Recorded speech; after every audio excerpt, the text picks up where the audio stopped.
Un encuentro con su palabra, porque secase la hierba, marchitase la flor, mas la palabra de Dios permanece para siempre. Con ustedes, el doctor José Ricardo Arias Quintero.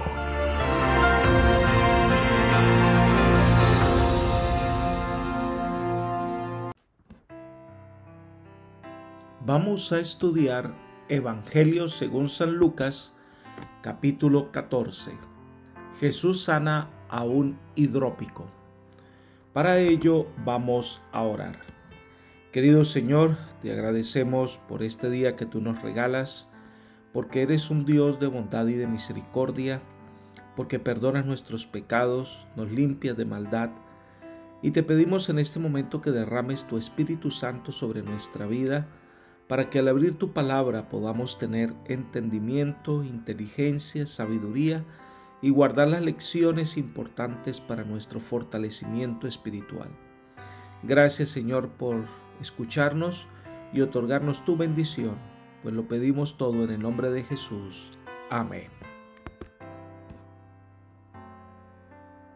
Cuán fácil es para nosotros gozar de las esperanzas de Jesús y sin embargo perder de vista las verdades que quería enseñar. Al tratar de sostener lo que contamos como principios o asuntos de orgullo, no respondemos en amor. Dios estaba entrando en esa era con nuevos actos de salvación. El gozo del sábado debería haber librado a los fariseos de un modismo estricto y haberlos abierto a las necesidades de sus vecinos sufrientes. El capítulo 14 de Lucas nos muestra cómo Jesús no solo enseñaba, sino que suplía las necesidades de los hombres y marcaba el camino de lo que la iglesia debe hacer al servicio del prójimo. La primera sección de este capítulo son los versículos 1 al 6. Jesús sana a un enfermo de hidropesía. Leamos el versículo 1. Aconteció que un sábado Jesús entró a comer en casa de un gobernador fariseo y ellos lo acechaban. En los días de Cristo parece que era muy común que los judíos recibieran visitas para comer en sábado. Sin duda el alimento se preparaba el día anterior y se guardaba caliente o se comía frío. Era ilícito encender fuego en el día sábado, por lo tanto toda comida debía prepararse la víspera del sábado. Solía considerarse que una fiesta a la cual se invitaban amigos era un símbolo de las bendiciones de la vida eterna. Este relato sugiere que aquel anfitrión de Jesús en esta ocasión era un rabino rico e influyente. No se registra en los evangelios que Jesús rechazara alguna vez una invitación, ya fuera de un fariseo o de un publicano. Elena de White comenta: el Salvador era el huésped en la fiesta de un fariseo. Él aceptaba las invitaciones tanto de los ricos como de los pobres y según su costumbre vinculaba las escenas que tenía delante con lecciones de verdad. Entre los judíos, las fiestas sagradas se relacionaban con todas sus épocas de regocijo nacional y religioso. Eran para ellos un tipo de las bendiciones de la vida eterna. Libro Palabras de Vida del Gran Maestro, página 173. En esta ocasión en particular, habían espías que acechaban a Jesús para tratar de entramparlo en algo. No se sabe a ciencia cierta si ellos habían arreglado para que el hidrópico se hiciera presente porque sabían que Jesús había hecho milagros en sábado y que en esta oportunidad lo haría, contradiciendo así las tradiciones. Es interesante que en los relatos evangélicos se registran 7 milagros que Jesús hizo en sábado, y este es el séptimo y el último. Leamos los versículos 2 y 3. Estaba delante de él un hombre hidrópico. Entonces Jesús habló a los intérpretes de la ley y a los fariseos, diciendo: ¿es lícito sanar en sábado? El término griego usado aquí describe la condición del que tiene una acumulación excesiva de líquidos en los tejidos del cuerpo. La palabra solo aparece únicamente aquí en el Nuevo Testamento. Este es el único ejemplo registrado de que un caso tal llamara la atención de Jesús.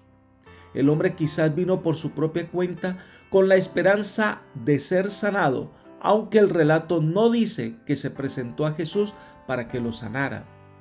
Es posible, como algunos han sugerido, que algunos fariseos presentes hubieran arreglado todo para que el enfermo estuviera allí con el propósito de tenderle una trampa a Jesús para que lo sanara en sábado. Parece que la curación ocurrió antes de que los invitados se sentaran a la mesa. Jesús se dirige a estos fariseos e intérpretes de la ley y les dice y les hace una pregunta importante. ¿Es lícito sanar el sábado? Recordemos dos cosas. Número uno, que la obra de Jesús era sanar a los quebrantados. Esta era considerado un trabajo. Por lo tanto, Jesús era acusado de violar el sábado por sanar, es decir, por trabajar en sábado. En segundo lugar, un enfermo grave podía ser atendido en sábado si era para salvarle la vida, así que era un asunto de urgencia sanarlo. Pero un enfermo crónico que estaba enfermo, pero que no estaba en peligro de muerte en ese momento, pues debía ser atendido después del sábado. Por eso la pregunta es si en sí era un desafío a las tradiciones y a la teología de los fariseos.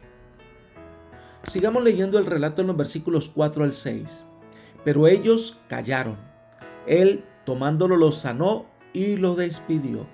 Y dirigiéndose a ellos, dijo: ¿Quién de vosotros, si su asno o su buey cae en algún pozo, no lo saca inmediatamente, aunque sea sábado? Y no le podían replicar a estas cosas. Una vez planteada la pregunta, cesó la conversación. Nadie respondió. Según parece, comprendieron que nada ganarían hablando y se refugiaron en el silencio, lo cual produjo un ambiente de suspenso.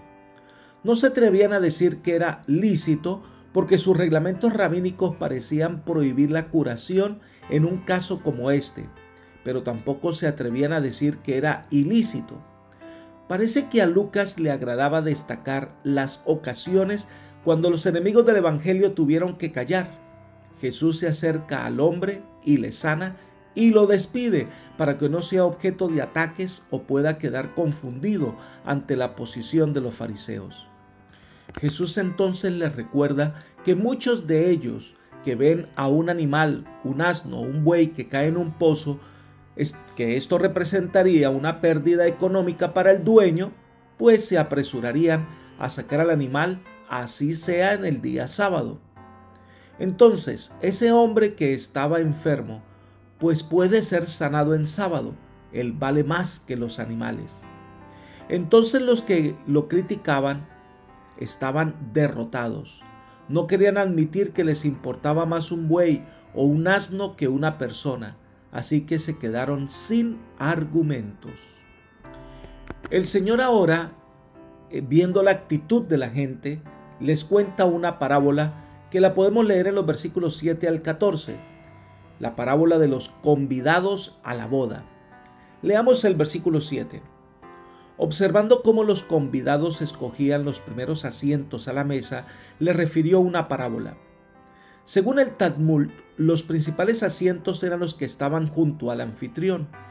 Jesús había reprendido a los fariseos por amar las primeras sillas, buscar el reconocimiento, ser considerados los más importantes.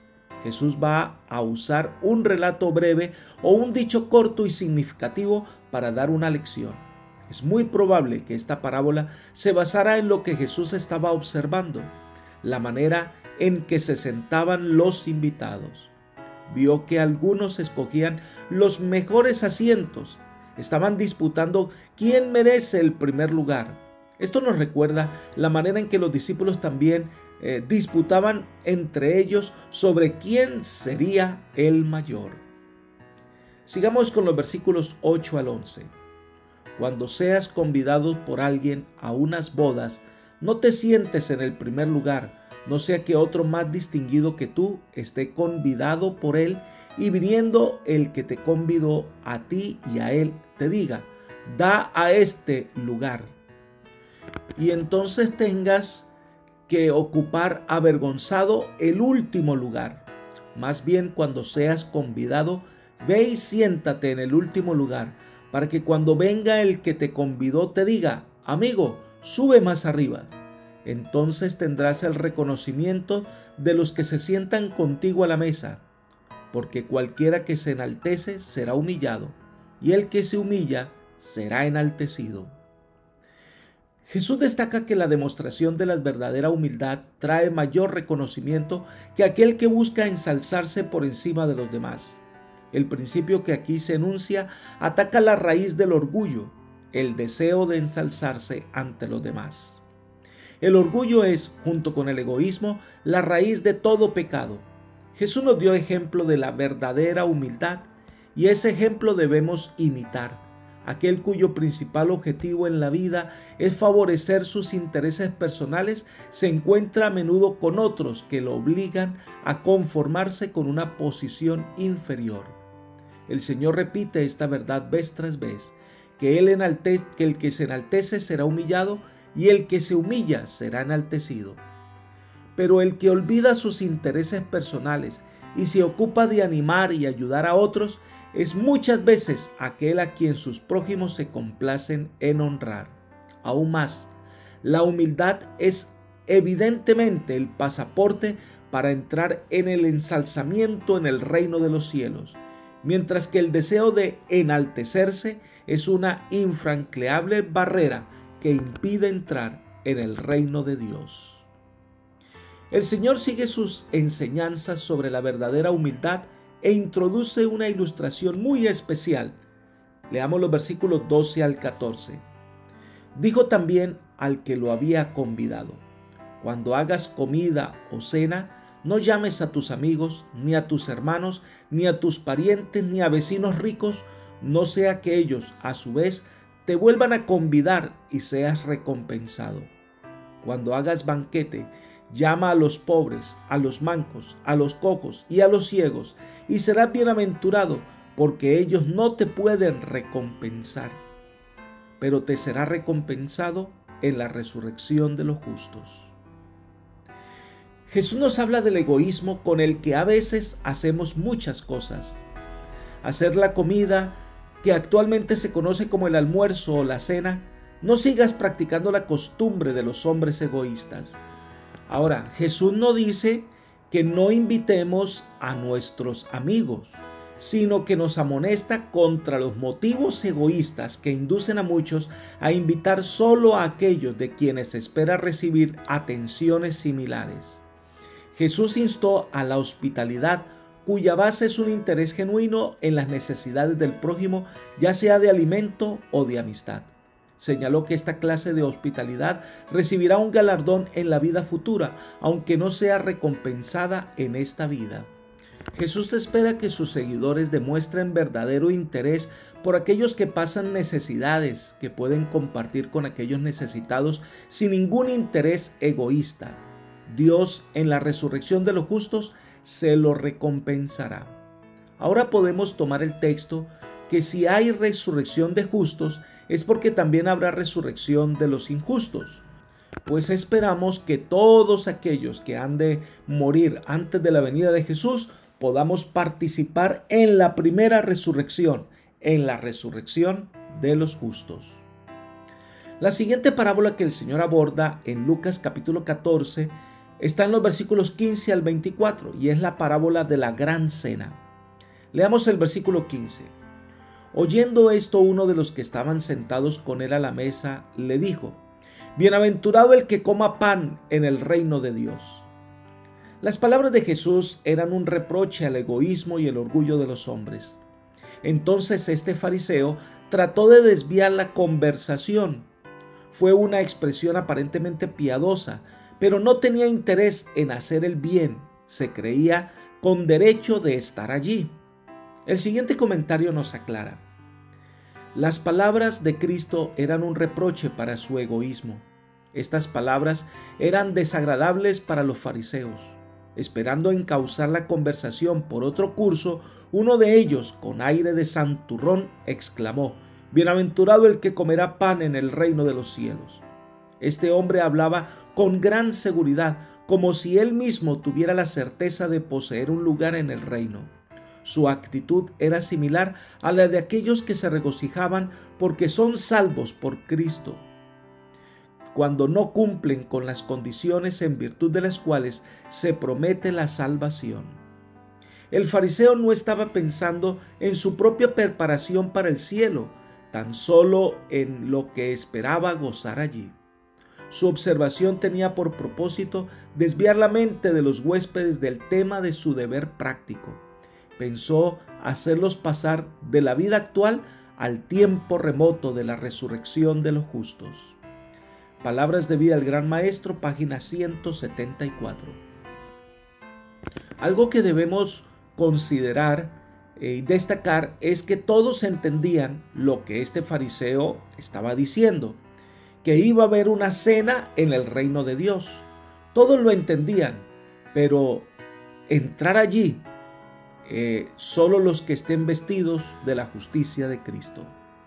Apocalipsis 19:9 dice: el ángel me dijo, escribe, bienaventurados los que son llamados a la cena de las bodas del Cordero. Y me dijo, estas palabras son verdaderas de Dios.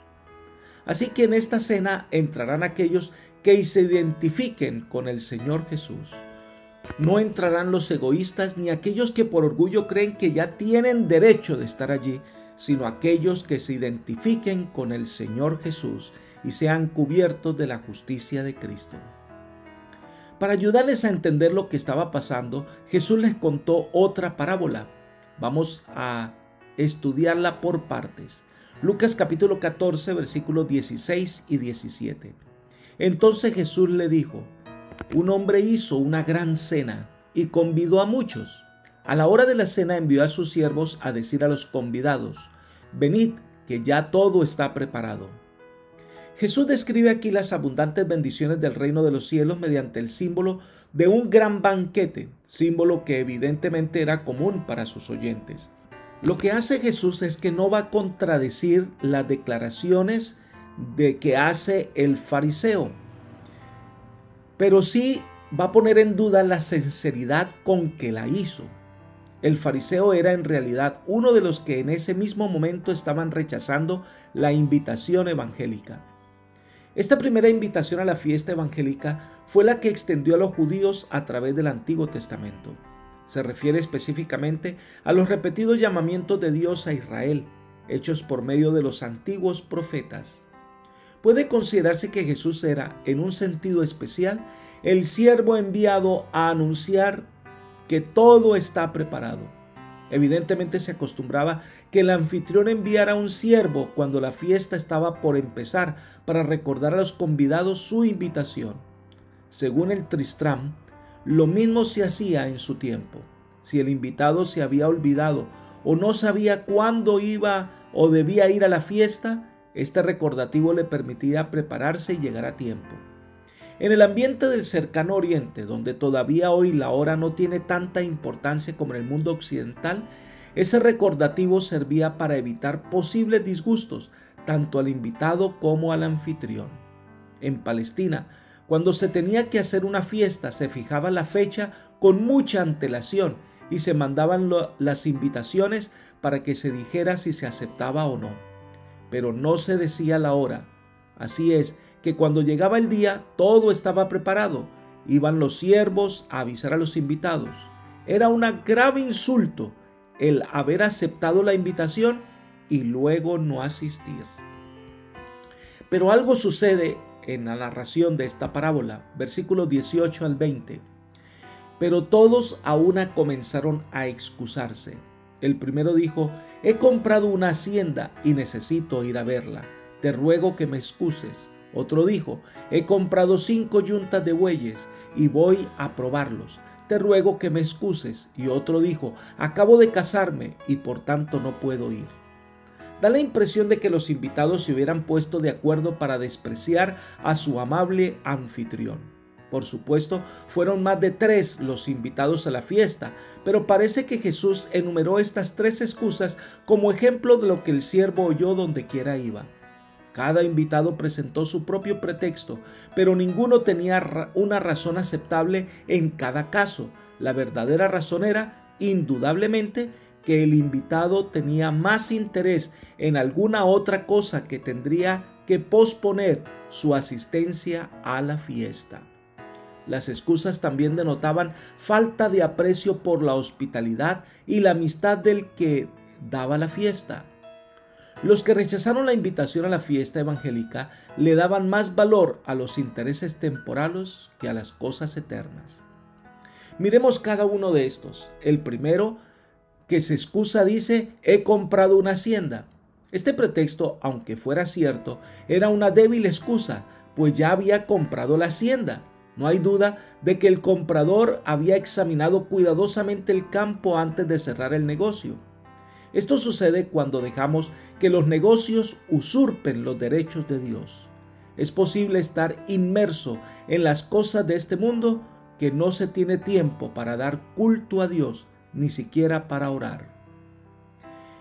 En segundo lugar, está el que había comprado 5 yuntas de bueyes. La yunta significa que el yugo era para 2 bueyes. En este caso también ya se había hecho la compra. El comprador solo desearía asegurarse de que realmente había hecho un buen negocio, y bien podría haber postergado esa comprobación si de veras deseaba asistir a la fiesta. Esto es dejar que las novedades usurpen los derechos de Cristo. Sucede a menudo que cuando se entra en una nueva situación, se está tan absorto que no se tiene tiempo para ir al culto ni para orar. El tercero dice: me acabo de casar, no puedo ir. El que presentó la tercera excusa parece que fue más descortés que los otros. Aquellos con aparente cortesía habían pedido disculpas por no ir, pero este simplemente dijo que no podía ir. Algunos sugieren que esta negativa se basaba en el hecho de que a un hombre se le concedían ciertas exenciones de los deberes civiles y militares durante el primer año de vida matrimonial y que por lo tanto dijo: no puedo ir. Sin embargo, esas excepciones no lo eximían de las relaciones sociales normales, y cualquier intento por quedar eximido no era más que un falso pretexto. La excusa de este tercer invitado no tenía realmente mayor valor que la de los 2 primeros. Ahora, una de las mayores tragedias de la vida es que las cosas buenas hacen que nos olvidemos de Dios.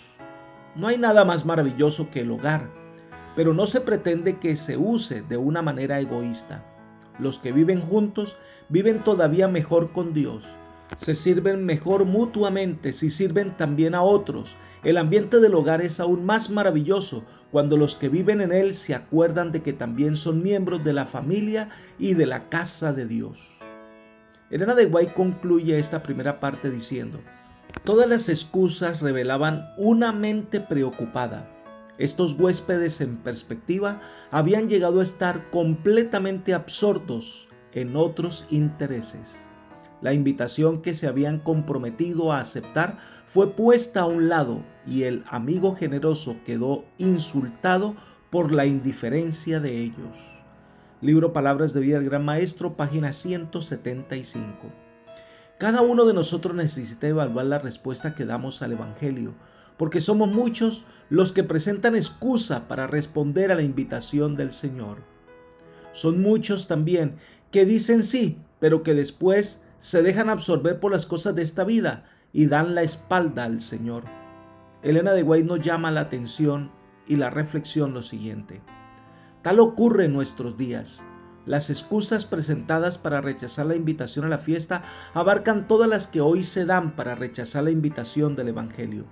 Los hombres declaran que no pueden poner en peligro sus perspectivas mundanas atendiendo las exigencias del Evangelio.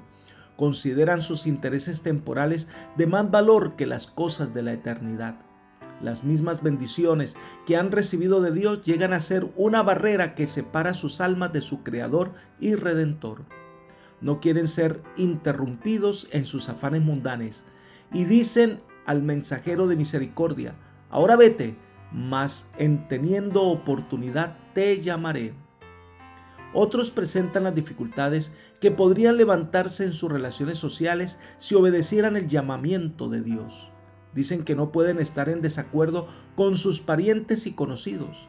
De esta forma llegan a ser los mismos actores descritos en la parábola. El Señor de la fiesta considera que sus débiles excusas demuestran desprecio por la invitación.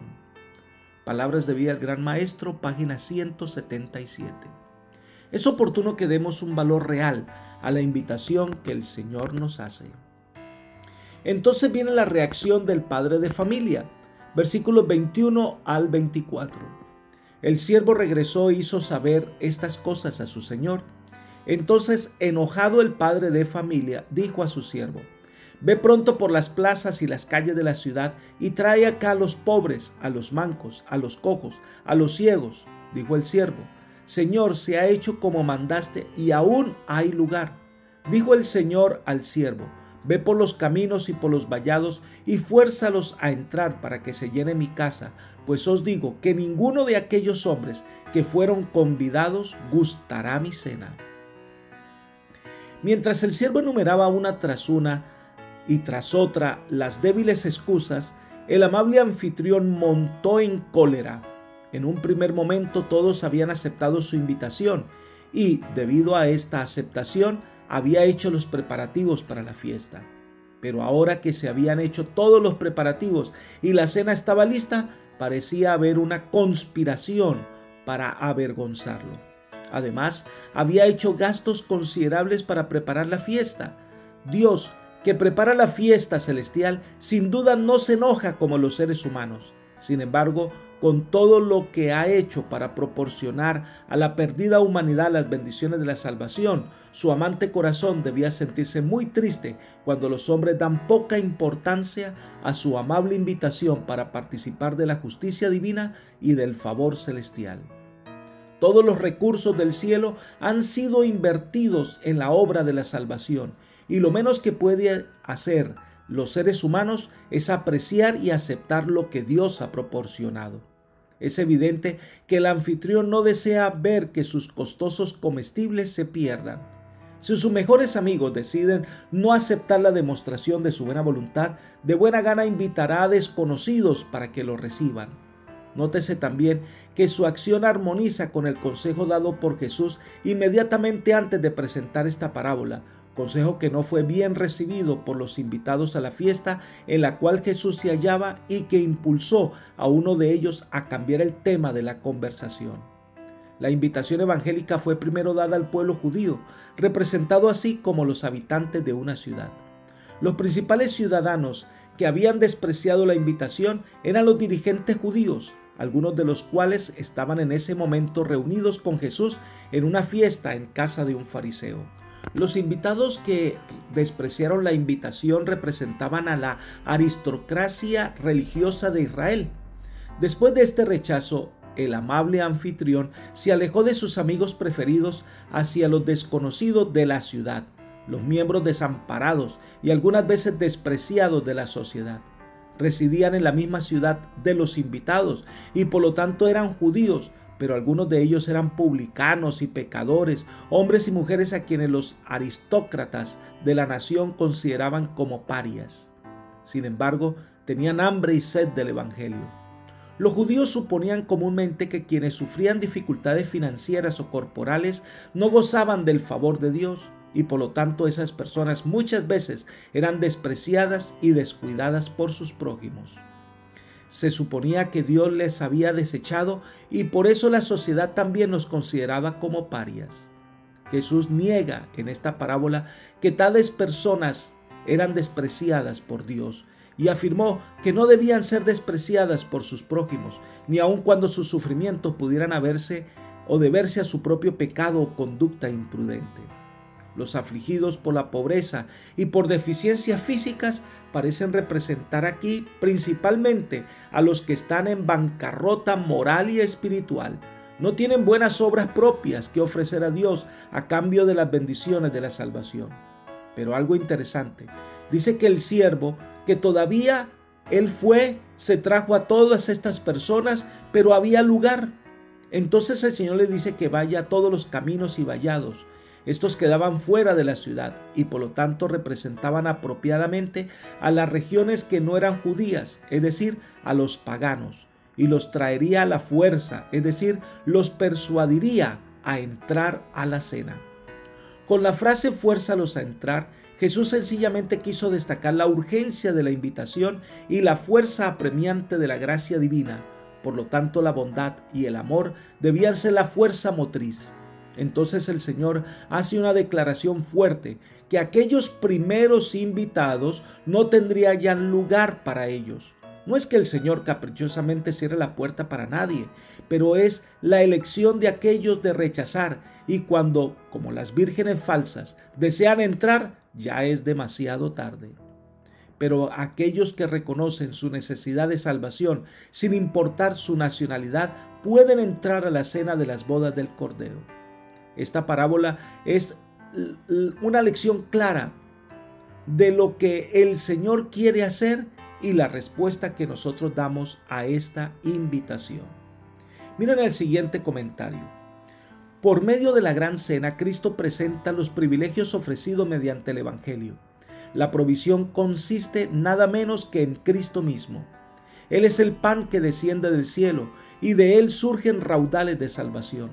Los mensajeros del Señor habían proclamado a los judíos el advenimiento del Salvador. Habían señalado a Cristo como el Cordero de Dios que quita el pecado del mundo. En la fiesta que había aparejado, Dios les ofreció el mayor don que los cielos podían conceder, un don que sobrepuja todo cómputo. El amor de Dios había provisto el costoso banquete y había ofrecido recursos inagotables. Si alguno comiere de ese pan, dijo Cristo, vivirá para siempre. Pero para aceptar la invitación a la fiesta del Evangelio, debían subordinar sus intereses mundanos al único propósito de recibir a Cristo y su justicia. Dios lo dio todo por el hombre y le pide que coloque el siervo del Señor por encima de toda consideración terrenal y egoísta. No puede aceptar un corazón dividido. El corazón que se haya absorto en los efectos terrenales no puede rendirse a Dios. Palabras de vida al Gran Maestro, página 176. Cada uno debe estar listo para responder al llamado divino. La pregunta que nos hacemos es, ¿qué respuesta darás? Seguimos con este significativo capítulo 14 de Lucas. Y en los versículos 25 al 33 nos presenta el tema de lo que cuesta seguir a Jesús. Leamos los versículos 25 al 27. Grandes multitudes iban con él, y volviéndose les decía, si alguno viene a mí y no aborrece a su padre, mujer, madre, hijos, hermanos, hermanas y hasta su propia vida, no puede ser mi discípulo. El que no lleva su cruz y viene en pos de mí, no puede ser mi discípulo. No sabemos exactamente en qué momento ocurre lo que narra esta sección. Probablemente siga en Perea, pero una gran multitud nuevamente sigue a Jesús. En este momento, cerca del fin del ministerio de Jesús, parece que había una convicción creciente en muchos de que Jesús estaba a punto de proclamarse en rebelión contra Roma y proclamarse como el caudillo de Israel. Sin duda, muchos le habían seguido con intenciones sinceras, pero es probable que la mayoría lo hacía por curiosidad o por motivos egoístas. Mientras la multitud iba un día en pos de Jesús, parece que él se detuvo, se dio vuelta para mirarla de frente y expuso los principios registrados aquí. Muchos de los que seguían a Jesús eran más que una ayuda, un estorbo para su causa. Jesús les aconsejó a todos a pensar seriamente en lo que estaban haciendo. Entonces expone los siguientes 4 principios del discipulado. Número 1, que ser discípulo significa también el llevar la cruz. Número 2, que el costo de ser su discípulo debe calcularse cuidadosamente. Número 3, que todas las ambiciones personales y las posiciones terrenales deben colocarse sobre el altar del sacrificio. Y número 4, que el espíritu de sacrificio debe ser permanente.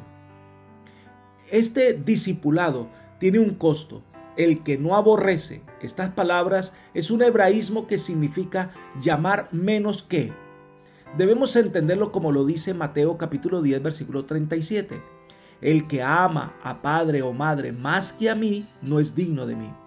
Es evidente que Cristo presentó esta hipérbole para destacar en forma concreta ante sus seguidores que en todo momento deben darle al reino de los cielos el primer lugar en sus vidas. El que tiene intereses personales que sean superiores a la lealtad a Cristo y a la dedicación a su servicio, le será imposible hacer lo que Cristo pide de él. La invitación del reino debe tener el primer lugar siempre y en todas las circunstancias. El servicio de Jesús pide la renuncia total y permanente del yo. Esto es lo que significa llevar la cruz, la renuncia a hacer lo que uno quiere y tomar el lugar que Dios desea que tomemos. Jesús entonces sigue dando instrucciones al respecto y ampliando los conceptos. Lucas 14, versículos 28 al 30. ¿Quién de vosotros queriendo edificar una torre no se sienta primero y calcula los gastos a ver si tiene lo que necesita para acabarla? No sea que, después que haya puesto el cimiento, no pueda acabarla y todos los que lo vean comiencen a hacer burla de él diciendo: este hombre comenzó a edificar y no pudo acabar. Junto con la parábola de la gran cena, estas parábolas constituyen una advertencia contra la tendencia de tomar livianamente las responsabilidades de ser discípulo de Cristo. No tiene sentido comenzar algo que no se puede completar. Un proyecto semejante absorbería tiempo y energía sin esperanza de ninguna recompensa apropiada. Ser discípulo de Cristo equivale a renunciar completa y permanentemente a las ambiciones personales y a los intereses mundanos. El que no está dispuesto a recorrer todo el camino, ni aún debería comenzar. Quizás en aquel lugar había ocurrido lo que Jesús había narrado, que un hombre comenzó un gran proyecto y no pudo terminarlo, y fue objeto de burlas y sátiras. De la misma manera, la vida cristiana requiere que estemos dispuestos a invertirlo todo para el Señor y a empezar y terminar nuestra carrera. Y completa esta enseñanza con la parábola del rey que va a la guerra. Leamos los versículos 31 al 33. ¿O qué rey, al marchar a la guerra contra otro rey, no se sienta primero y considera si puede hacer frente con 10,000 al que viene contra él con 20,000? Y si no puede, cuando el otro está todavía lejos, le envía una embajada y le pide condiciones de paz. Así pues, cualquiera de vosotros que no renuncia a todo lo que posee, no puede ser mi discípulo. La ilustración anterior se toma del mundo de los negocios y ahora esta parábola es del mundo político, pero ambas ilustran la misma verdad. El rey que tenía solo 10,000 soldados parece estar en desventaja frente a aquel que tenía 20,000, pero podría haber otros factores, además de la superioridad numérica, que podrían hacer posible la victoria. Jesús presenta claramente, como de costumbre, cuál es la lección que se proponía enseñar mediante sus parábolas. Ser discípulo de Él implica colocar completamente sobre el altar todo lo que el hombre tiene en esta vida: planes, ambiciones, amigos, parientes, posesiones, riqueza, cualquier cosa, y de todas las cosas que pueda interferir con su servicio para el reino de los cielos. Pero recordemos que en estas decisiones que tomemos, el Señor es nuestra fortaleza, nuestra riqueza y nuestra victoria. Y finalizamos el capítulo 14 de Lucas con los versículos 34 y 35, cuando la sal pierde su sabor. Leamos. Buena es la sal, pero si la sal se hace insípida, ¿con qué se sazonará? Ni para la tierra ni para el muladar es útil, la arrojan fuera. El que tiene oídos para oír, oiga. La idea básica en la comparación de los dos ciudadanos del reino con la sal es que ella sirve para preservar. Antes de que hubiera refrigeración u otros métodos modernos para conservar los alimentos, para ese fin se empleaban mucho la sal y las especias. La sal tiene muchas propiedades, también da sabor a los alimentos, era la paga que recibía el trabajador, de allí sale el término salario. La sal sirve para desinfectar y derretir el hielo. Ahora, si la sal pierde su sabor, se hace insípida, no sirve para nada, ya no es útil, se echa fuera y sirve para ser pisoteada. Sería tan ilógico que el cristiano perdiese sus características esenciales y todavía fuera cristiano, como que la sal perdiera su sabor y todavía se la considerara como sal y se la empleara como tal. Si los cristianos lo son solo de nombre, su ciudadanía nominal en el reino de los cielos se convierte en una farsa. No son cristianos si no reflejan el carácter de Cristo, no importa cuál sea su profesión. Por lo tanto, la verdadera sal es aquel que mantiene una relación viva con el Señor y una autenticidad en su profesión. Apreciado amigo y hermano, cada uno de nosotros recibe un llamado de parte del Maestro de Maestros, del Salvador. Cada uno debe responder a ese llamado.